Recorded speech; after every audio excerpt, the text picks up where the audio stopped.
Dalam Bapa dan Putra dan Roh Kudus. Amin. Allah Tritunggal Maha Kudus. Puji syukur kami kau beri kesempatan untuk melatih diri. Melatih diri untuk memilih jalan Tuhan. Melatih diri untuk membuat pikiran, perasaan, tubuh, raga, dan secara rohani untuk terikat dan mengikat diri kepada Tuhan. Dalam masa Prapaskah ini. Terpujilah namamu kini dan sepanjang segala masa. Amin. Para saudara, menjelang malam ini ternyata saya lupa bahwa hari ini saya mau membuat renungan.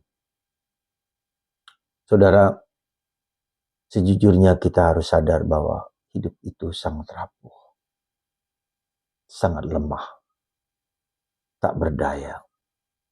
Karena itu debu simbol dari ketidakberdayaan dan kerapuhan kita manusia. Karena Tuhan mengambil bukan tanah, tapi debu. Dibentuknya debu itu sesuai dengan kriteria, sesuai dengan rahmat, sesuai dengan citranya, gambarnya, rupanya, sesuai dengan dirinya sendiri.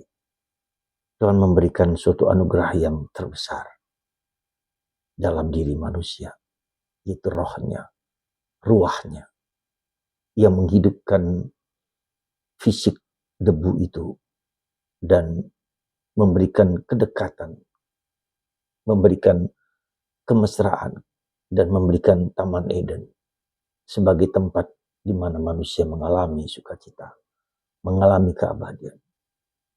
Tetapi justru kelemahan manusia yang terbuat dari debu tanah itulah yang membuat dia lupa akan dirinya sendiri, akan identitasnya, bahwa dia hanyalah sebuah ciptaan yang dikasihi Tuhan Allah.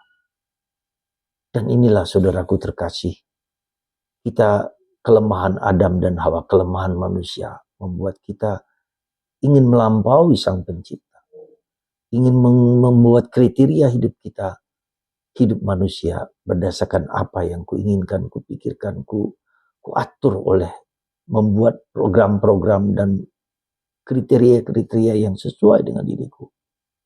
Dan itulah membuat manusia menjadi serupa, ingin menjadi seperti Allah. Ya, itulah kelemahan kita manusia. Dan akibatnya orang menjadi kekeringan, orang menjadi habis, orang menjadi sirna ketika dia menjauh dari Sang Pencipta. Dan karena itulah dunia semakin dijauhkan dari Tuhan. Tuhan disingkirkan, Tuhan dibuang, Tuhan tidak dipedulikan. Itulah yang terjadi pada kita. Kita lupa bahwa kita adalah diciptakan oleh Dia, dikasihi oleh Dia, disayangi oleh Dia, diterima oleh Dia. Dan itulah anugerah yang Tuhan berikan kepada kita lebih daripada segala sesuatu. Karena itulah kita belajar dari Kristus. Allah menjadi manusia dalam diri Yesus. Yesus pun mendapatkan godaan, tantangan ya yang berkaitan dengan identitas manusia dalam fisik. Ketika iblis mengatakan, ketika si setan berupa ular itu, jadikanlah batu itu menjadi roti. Ya, kita digoda dengan raga kita, dengan fisik kita, dengan kelemahan kita, dengan keterbatasan kita untuk dipuaskan. Tetapi Tuhan mengatakan tidak. Manusia tidak hanya dari roti dan makanan, dari keenakan, kesenangan. Lalu juga akhirnya si iblis membawa Yesus ke hubungan bait Allah. Ya.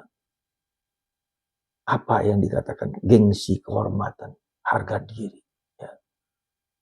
Kebutuhan untuk dicintai, kebutuhan untuk dikasihi. Itu semua. Ya. Kita semua. Keinginan kita untuk dihargai. Godaan yang sangat lembut dan sangat tipis sekali.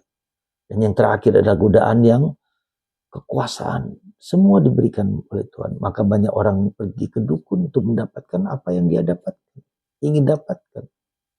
Nah, itulah saudaraku terkasih.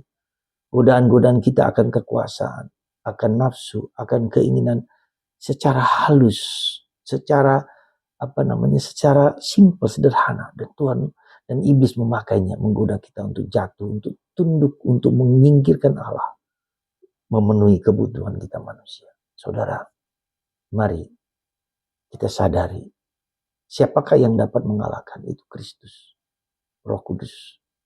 Dan untuk bisa ketika orang jatuh dalam dosa, kita mempunyai seorang ibu, seorang Maria. Kelemahan kita, Maria akan membawa kita kepada Kristus lagi. Itulah saudaraku. Mari di masa Prapaskah ini kita bergaul, berdialog dengan Tuhan lewat Bunda Maria. Sumber kekuatan kita dalam menjalankan kehidupan kita sehari-hari. Semoga Bunda Maria yang menjadi ibu kita menguatkan kita dalam perjalanan hidup yang tidak mudah ini. Kita berpuasa, kita berpantang, kita bersedekah, kita berdoa. Bunda Maria mengajari kita semua. Semoga Tuhan memberkati kita semua lewat Bunda Maria Bapa, Putra, dan Roh Kudus.